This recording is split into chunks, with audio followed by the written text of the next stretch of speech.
નમસ્કાર, હું Rinku Prajapati public Indian ન્યૂઝમાં આપનું સ્વાગત કરું છું। શરૂઆત કરીએ આજના સમાચારની। આણંદના અજરપુરા ગામમાં 6 દીકરીઓએ માતાને કાન ધાપી સ્મશાનમાં જઈ અગ્નિ સંસ્કાર પણ કર્યા।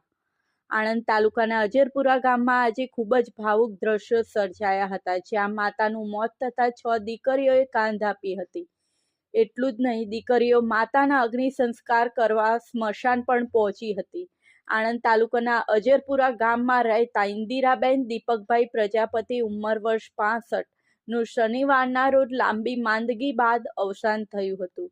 ઇન્દિરાબેનને સંતાનમાં પુત્ર ન હોવાથી તેઓ પોતાના નાની પુત્રીના ઘરે અજરપુરા ખાતે રહેતા હતા। તેઓ ઘણા સમયથી ખાટલાવશ હતા। દરમિયાન શનિવારે સવારે ઇન્દિરાબેનનું અવસાન થયું હતું, જેથી નાની દીકરી માયાબેન દર્શનભાઈ પ્રજાપતિએ આ અંગેની જાણ પોતાની 5 બહેનોને કરી હતી, જેથી આ 5 બહેનો તરત જ અજરપુરા ગામે દોડી આવ્યા હતા।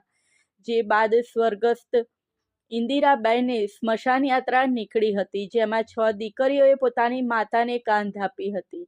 આ સમયે સમગ્ર ગ્રામજનોના આંખમાં આંસુ હતા। સ્મશાનમાં પણ 6 પુત્રીઓએ પોતાની માતાને મુખાગ્નિ આપ્યો હતો। આ સાથે આજના સમાચારને અહીં સમાપ્ત કરીએ છીએ।